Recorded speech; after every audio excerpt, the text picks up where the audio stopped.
Before we get into the lesson, here is a chart showing all the tenses.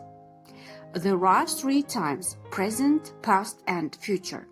And 4 aspects: simple, continuous, perfect, and perfect continuous. The times and the aspects combine to make all of the 12 tenses in English. The present time and the simple aspect make the present simple tense. Then we have the present continuous, present perfect, and the present perfect continuous. In the same way, we can make tenses with the past and future times as well. We are going to discuss all of these in this lesson. So let's begin with the first tense, the present simple. We make the present simple tense with a subject like are, you, we, they, he, she, or it, and a verb in the present form. For example, I drink coffee every morning. Kathy works as a teacher. Notice that in sentence number 2 we have works with an S. In the present tense, if the subject is I, you, we, or they, we use a verb without S. That's why I drink. If the subject is he, she, or it, we add S to the verb. Cassie is a female name. It's like saying she. So we have said Kathy works. Now the first sentence here talks about a habit or routine, something that I do regularly. The second sentence is a fact. Kathy works as a teacher is a fact about her life. These are the 2 main uses of the present simple tense. Here are a few more examples of habits and routines. Sean goes to the beach on Sundays.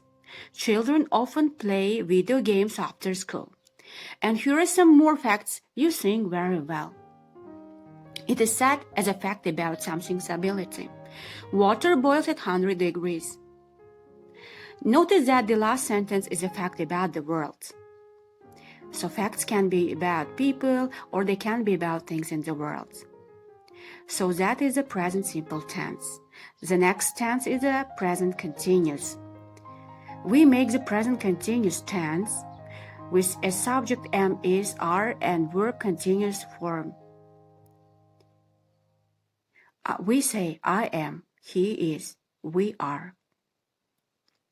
For example, I am drinking coffee right now. This sentence shows the first use of the present continuous to talk about actions happening now at the time of speaking. This is not a general statement. It's not about my coffee drinking habit.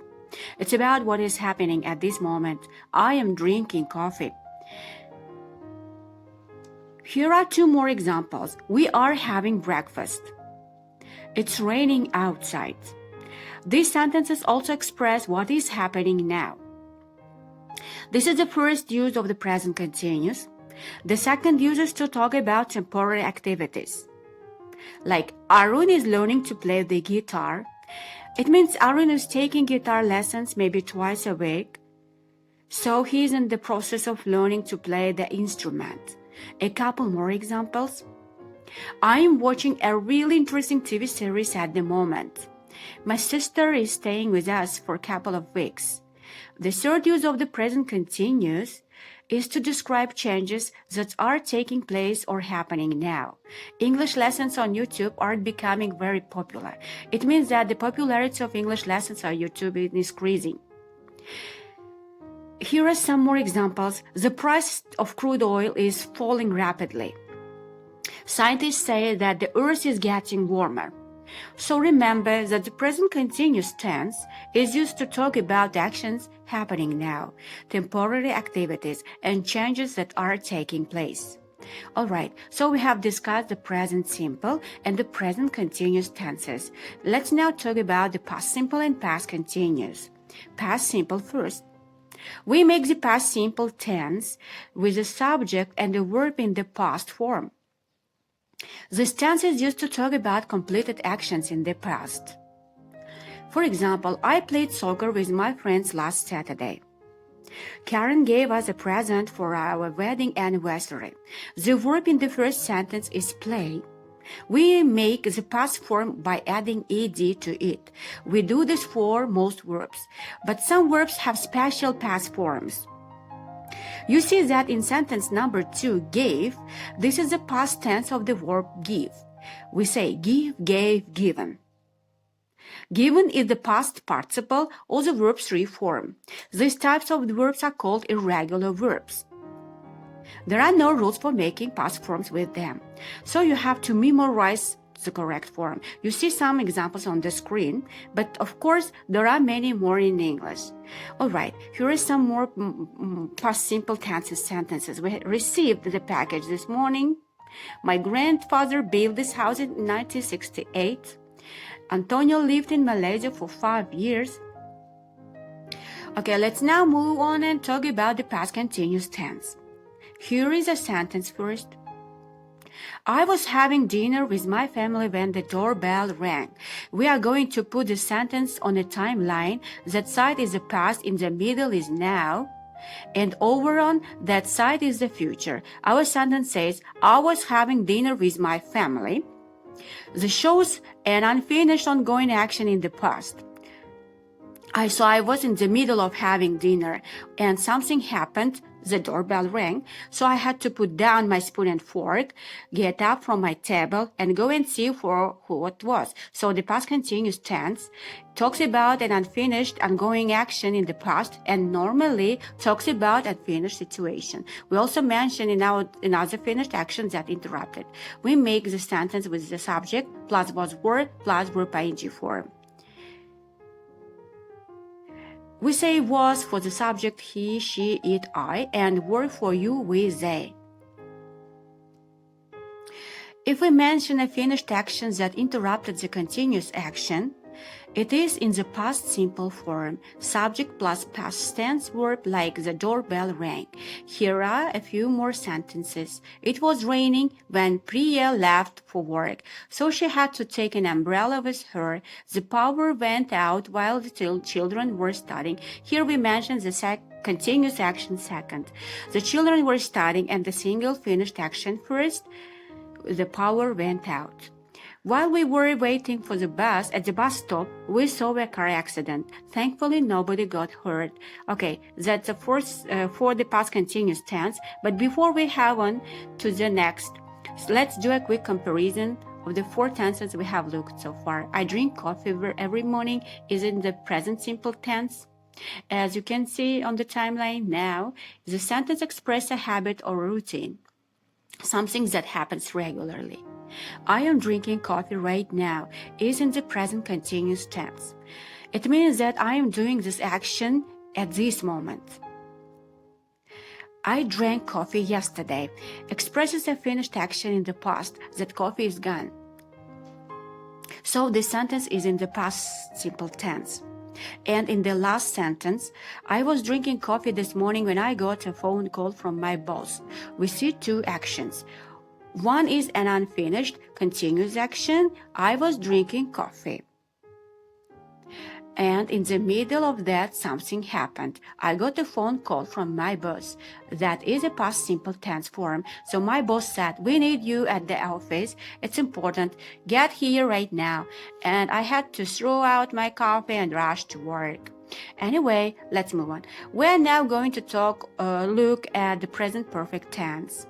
We make the present perfect with the subject plus have has plus a verb in the past participle or verb 3 form. We say have if the subject is I, you, we, they, and has if the subject is he, she, it. For example, I have taught English to many students.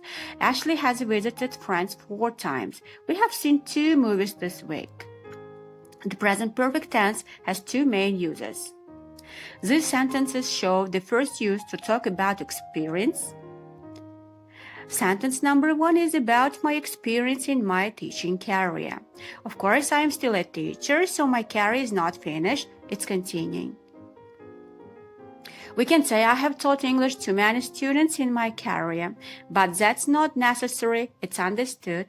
Similarly, Ashley has visited France 4 times in her life.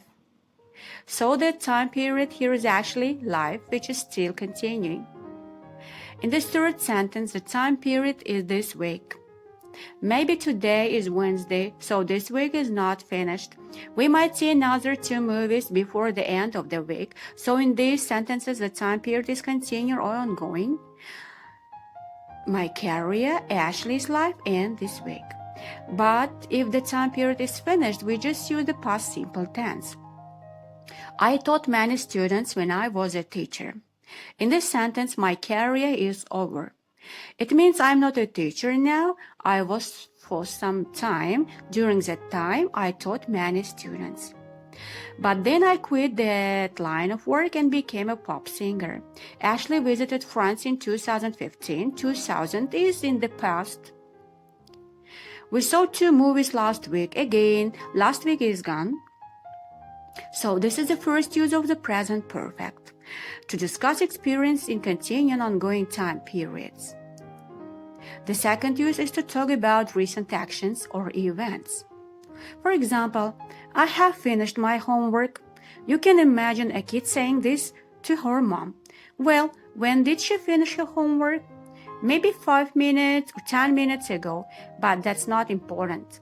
The important thing is the completion of the homework. You see, this is on the timeline now.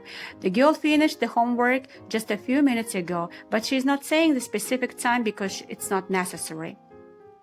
That's why there is a question mark, no mention of the time. Here is another sentence. Arthur has lost his glass. We don't say when because the important thing is that now Arthur doesn't have his glasses. One more example. The police have arrested a young man in connection with the robbery. So there was a robbery in the neighborhood recently. And now the police have a young suspect in custody. The exact time of the arrest is not important. In all of these sentences, if you want to mention the specific time, you should use the past simple tense. I finished my homework at 6 past p.m. Arthur lost his glasses at the party. The party was maybe last weekend, so this is all old news. The police arrested a young man last night in connection with the robbery. So remember that there are 2 main uses of the present perfect tense, to talk about experience and to talk about recent events. All right, now let's move on to the next tense, the present perfect continuous. We make the present perfect continuous tense with a subject plus have, has been plus verb in continuous form. If the subject is I, you, we, they, we use have. If the subject is he, she, it, we use has. For example, I have been waiting to see the doctor for 2 hours. You can imagine this lady saying, so it means that she came to the clinic maybe at 5 o'clock. And now it's 7 o'clock. She started waiting at 5.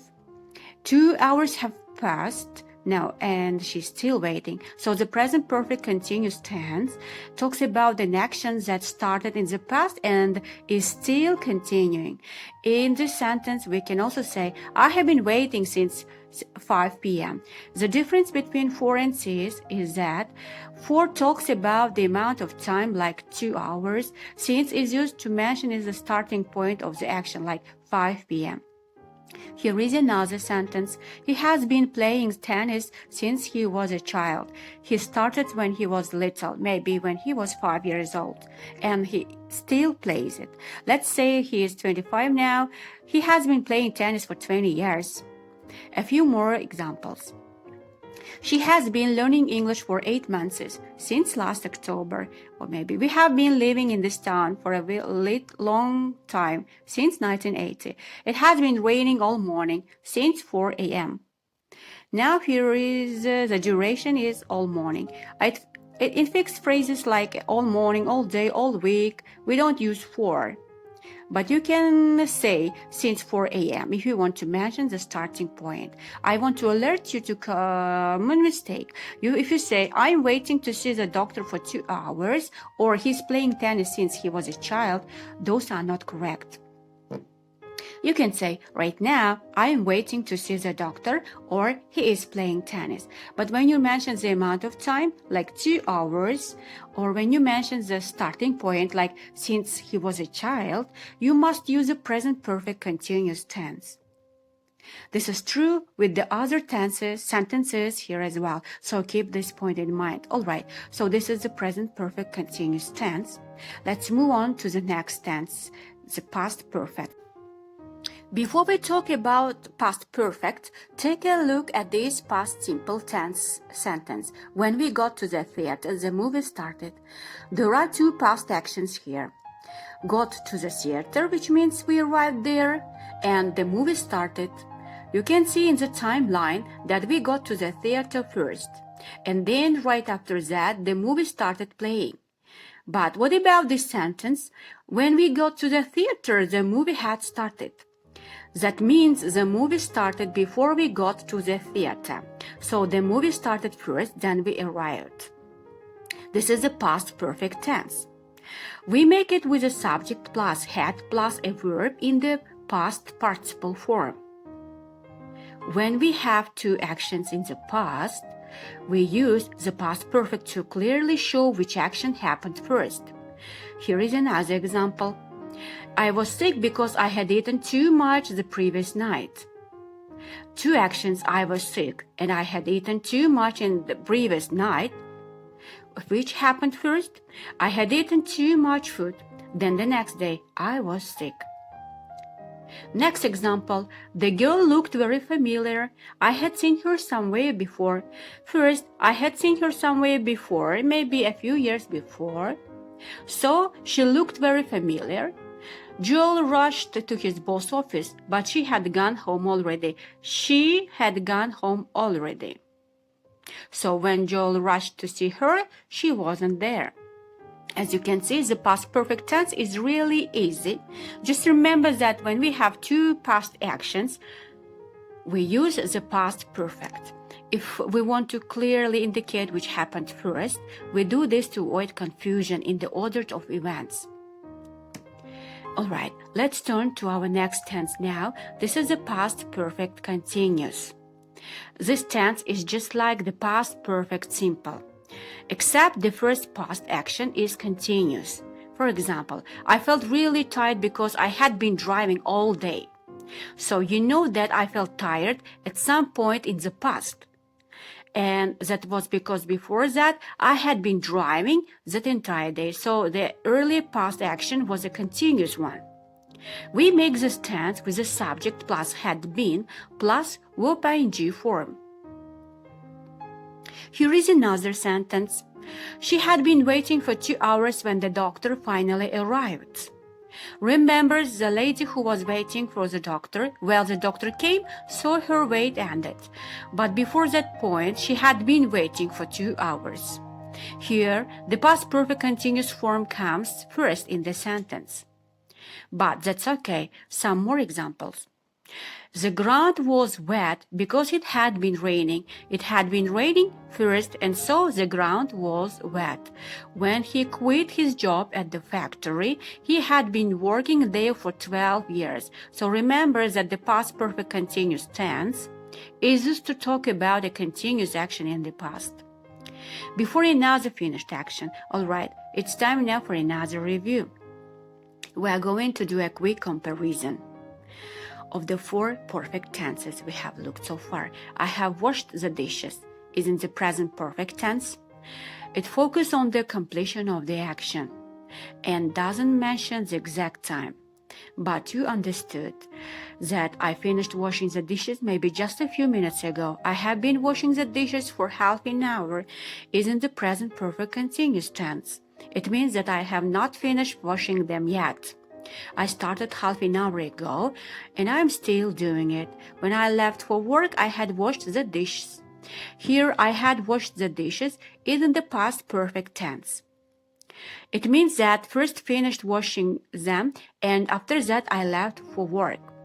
When the phone rang, I had been washing the dishes for half an hour. So the phone rang at some point in the past. Half an hour before that, I started washing the dishes, and I was still doing that when the phone rang. So I stopped, wiped my hands dry, and went to answer the phone.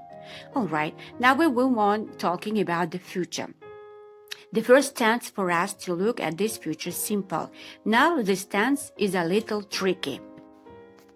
Because there are a few different future simple forms, the three most important ones are going to, the present continuous, and will. Let's talk about where to use this. We use going to express plans and intentions. We make this form with a subject plus MSR going to plus verb in its base form. For example, we are going to buy a car. That means we have a plan to buy a car soon. I'm going to start exercising regularly. Rahul is going to take a vacation from work. Now, if it's more than a plan, if we have made the arrangements, then we use the present continuous. This is a tense you know already. And when we use to talk about the future, it is stronger than going to. For example, I am having lunch with my parents on Saturday. So my parents and I have a plan to do that. But also we have agreed on the time and place it is fixed. Here is another sentence. We are flying to Mumbai the day after tomorrow, so we have purchased the flight tickets and our trip is confirmed. Josh is giving presentation to the board of directors on the 10th. On the 10th means on the 10th of this month. This is also a fixed arrangement. Now you might be asking, so what is the difference really between going to and the present continuous? Well, here is a situation to help you understand.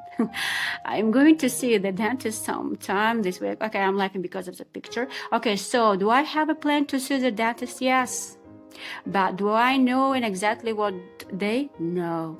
I haven't booked an appointment yet. But if I say, I am seeing the dentist tomorrow afternoon, that is confirmed I have an appointment. One more example. We are going to get married this year. Is the date fixed? No, it's a plan. We are getting married on April 21st. Is the date fixed? Yes, this is an arrangement. So that's the difference between going to and the present continuous. But what about will? Let's talk about that now. Will is used to express three things. Instant decisions, that is decisions that we make suddenly, on the time of speaking, offers and promises. We make this form with the subject plus will plus verb in its base form. At a restaurant, a waiter asks you, may I take your order? And you say, yes, I will have the burger and fries combo, please. This is an instant decision you didn't plan 2 weeks ago to eat this food at this restaurant on this day. You just made the decision now. Here is another example. Someone says, the phone is ringing, and you say, I will get it. You just decided to answer the phone. The next two examples show will used to make offers. These files are really heavy. I will help you with them. So I'm offering to help this person carry the files. That person can say, okay, thank you, or no, thanks, I can do myself. Similarly, it's hard to get a cab on its car hour. I will give you a ride home. You might say that to a colleague of yours when leaving work late.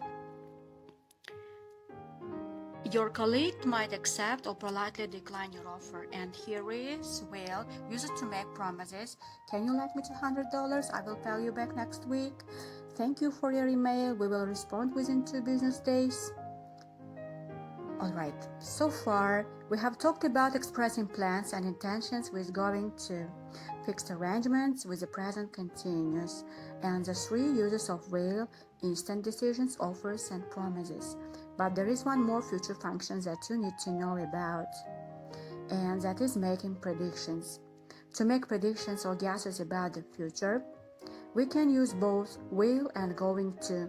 These 2 forms are interchangeable for making predictions in many situations, meaning that you can choose whichever you want. But there is a slight difference. We normally use will to make predictions based on our knowledge or on our personal experience. I think Spain will win the 2018 World Cup. They have been playing well recently, so based on that knowledge, I think they will win the cup. You should watch Interstellar. I'm sure you will love it. I know that you like science fiction films, so I'm confident you will like this one. We use going to when we make predictions based on something in the present, something we can see now. So we're sure, look at the sky, it's going to rain soon. We can see a lot of black clouds, so it's definitely going to rain in a few minutes. Mom is going to be really happy when she sees my grades. So this kid has done really well on his exam. He has his report card in his hand, and he knows for sure that his mother is going to be happy when she sees it. Alright, so remember the difference in making predictions with will and going to. Okay, we have covered a lot of information about the future simple tense. So let's do a quick recap of it. We use going to talk about plans and intentions. We are going to buy a car. We use the present continuous to talk about the fixed arrangements. I'm having lunch with my parents on Saturday. We use will for three main purposes: to express instant decisions. I will have the burger and fries combo. To make offers, I will help you win those files. And to make promises, can you lend me $200? I will pay back you next week. We use both will and going to make predictions. If a prediction is based on our opinion, knowledge, or experience, we use will. I think Spain will win the 2018 Cup. If a prediction is based on something we see right now, then we use going to. Look at the sky, it's going to rain soon. Alright, let's now move on and talk about the next tenses, the future continuous. We make the future continuous tense with the subject plus will be plus verb in continuous form. For example, at 11 a.m. tomorrow we will be driving to Portland. So tomorrow at 9 in the morning, I'm going to start driving to Portland. It will take me many hours to drive, but at 11 o'clock I will be doing this activity, driving. The future continuous tense expresses an action that will be ongoing, that will be in progress at some time in the future. Here is another example. Some of your friends are planning to go and see a movie on Saturday. One of them asks you, "Hey, do you want to come with us to the movies on Saturday?" And you say, "I can't, I will be working until late." Until late means until late at night. So you have an afternoon shift on Saturday, and that evening you will still be in your office doing your work, so you can't go to the movies. This is the main use of the future continuous tense, but sometimes we use this tense to look about a fixed or routine event in the future. You know, I'm traveling to Portland tomorrow. I will be staying at the Hilton Hotel in Portland. This is a fixed arrangement. It has the same meaning or as saying, I am staying or I'm going to stay at the Hilton Hotel in Portland. All of these forms are correct in this case. One more example at the workplace. One colleague says to another, "Do you want me to bring you coffee? I'm going to cafeteria. Thanks, but I don't bother. I will be there in a little while myself. It's a routine thing I do this time every day." It's also correct if you say, "I'm going there in a little while myself," so that the future continues. We now turn to the next two tenses. We're going to look at these together, the future perfect and the future perfect continuous. To understand the future perfect, let's take a situation. This is Aaron. He wants to save up some money. So he's going to save $100 a month from now on. This is February. So by August, which is 6 months from now, Aaron will have saved $600. This sentence shows that the action of saving $600 will be completed by that time. This is the future perfect tense. It takes a point in the future, like August, and it looks back. It talks about the completion of an action by that time. We make this sentence with the subject plus will have plus a verb in past participle form. Now, in this sentence, the focus is on the money. If instead we want to focus on the amount of time, then we say, by August, Aaron will have been saving money for 6 months. That is, he will have finished 6 months of saving, and he will continue saving money. This is the future perfect continuous tense. We use it to talk about an ongoing action, and actions that will be in progress in the future. And to also mention the duration or the length of that action at a particular time. We make this tense place subject plus will have been plus verb continuous form. Here is one more example. My wife and I are going to paint our living room tomorrow. That's the plan. We are going to start at 7 a.m. We expect that it will take us about 10 hours. So by 5 p.m. we will have painted the living room. I can also say by 5 p.m. we will have finished. I can make a future perfect continuous sentence like this. By 5 p.m. we will have been painting the living room for 10 hours. The future perfect simple and the future perfect continuous tenses are not that common. They have found very little in speech and a little more in writing. Understanding these two sentences can be helpful, but don't worry too much if you are not sure how to use them. They are not extremely important, and you will get better at using them with time and practice. Alright, that brings us to the end of this lesson. I hope you enjoyed it and learned from it. As always, happy learning, and I will see you in other lessons soon.